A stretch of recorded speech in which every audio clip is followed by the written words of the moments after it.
There are things that we know, we do not know. That we don't know. We don't know, and there are things we don't know that we don't know. And I think those are the interesting ones.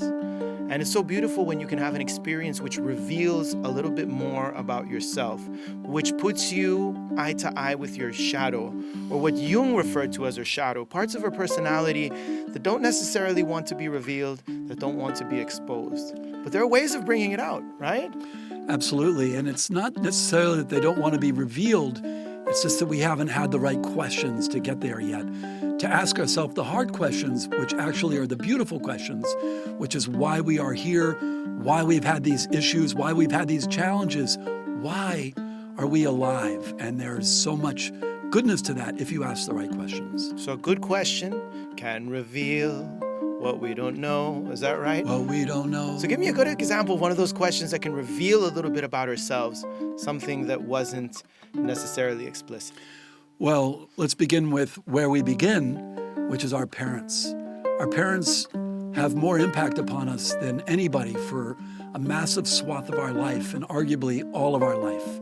And so one of the questions that I like asking people, and I suggest that you ask yourself, is how am I like my mom, or how am I like my dad? But as importantly, how am I not like my mom or like my dad? Ask yourself that question right now and imagine what you might learn from it. It is valuable. But it's a question that has to be asked deliberately, because we are iterations of the genetic code of the family lineage, of the trajectory of our ancestors. So that decision that we take, of what we embrace and what we decide not to embrace, what we decide to keep and what we decide to improve, will tell you a lot about yourself there. And that's one of those questions that was good in your 17 questions program, man. I really appreciate it. They're like all these like little questions which make you go, and you see parts of your personality peering out where you go, that's where you are. Well, you said these are questions that we don't ask ourselves because they're painful. I have a phrase, sailing into the wind. When you have a challenge ahead, sail into it because you can learn from it.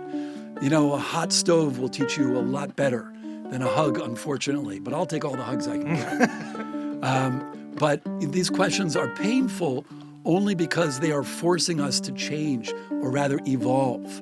They are modifying the synaptic muscle, which are our behaviors and our learned behaviors.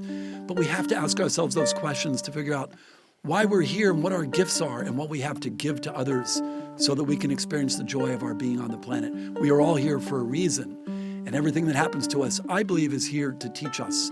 We have to figure out why. And I believe that the shadow wants to be found. To be found inside. I believe the shadow wants to be seen. In the light. There are things that we know, we do not know. We do not know. We do not know. There are things that we don't know, which wish to be known. And that is love. That is love. David, it was lovely to jam with you. Thank you, my brother. Thank you so much. Lovely. I thought that was a great take. What do you think? I think that was beautiful. Yeah? Good. I think that was great.